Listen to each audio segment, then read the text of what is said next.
Telangana BJP కార్యాలయంలో booth సశక్తీకరణలో భాగంగా బూత్ కమిటీ సమావేశం నిర్వహించారు.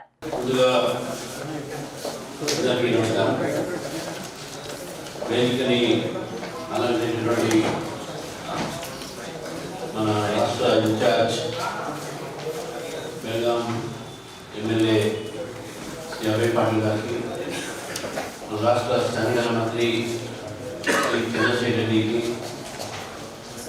రాష్ట్ర ప్రధాన కార్యదర్శులు శ్రీ వీరేంద్ర గౌడ్ గారు, గౌతమ్ రావు గారికి, రాష్ట్ర కార్యదర్శులు శ్రీ భరత్ కుమార్ గారికి, అదేవిధంగా శ్రీ రవికుమార్ గారికి, మీడియా మిత్రులకు అందరికీ కూడా నమస్కరిస్తూ, ఈరోజు ఈ యొక్క వర్క్షాప్ బూత్ సంబంధించినటువంటి యొక్క సంచలన బూత్ నిర్మాణం అభియాన్, ఇది మన ఈ కార్యక్రమం పేరు. అంటే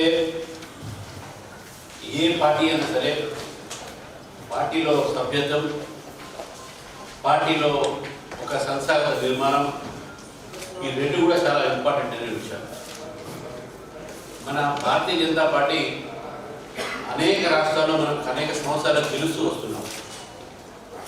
మనకు ఏదైతే యాంటీ ఇన్కంబెన్సీ ఉన్నటువంటి ఒక రాష్ట్రాల్లో కూడా మనం భారతీయ జనతా పార్టీ గెలవడం జరుగుతాం.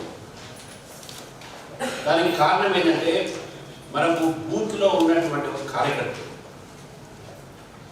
ఈరోజు ఉత్తరప్రదేశ్లో కానీ, గుజరాత్లో కానీ, మధ్యప్రదేశ్ కానీ, ఛత్తీస్గఢ్ కానీ, మొన్న జరిగిన బీహార్ ఎలక్షన్స్ కానీ, ఈ యొక్క రాష్ట్రాల్లో భారతీయ జనతా పార్టీ విజయ సంకల్పాన్ని ఎందుకు తీసుకుపోతున్నాం ముందుకంటే కేవలం మన ఒక సంఘటన ఏతుందో, మన కార్యకర్తల బలం ఏతుందో బూత్ నుంచి మనకు మొదలవుతుంది.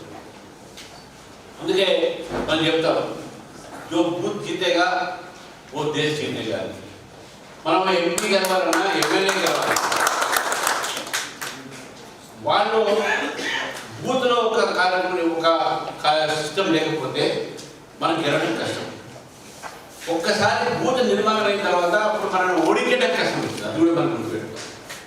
కాబట్టి ఆ బూత్ నిర్మాణం మనం చేసుకోవాలి. ఆ బూత్ నిర్మాణం నేను అనేక సార్లు నేను ఎమ్మెల్యేగా పోటీ చేసిన, ఎంపీగా పోటీ చేసిన. సరే, ఆ రోజుల్లో మన పార్టీ ఎంత బలం పెరిగింది కాదు. పార్టీ ఒక గాలిలో మనం గెలిచే అవకాశాలు కొన్ని ఉంటున్నాయి, గెలుస్తున్నాం.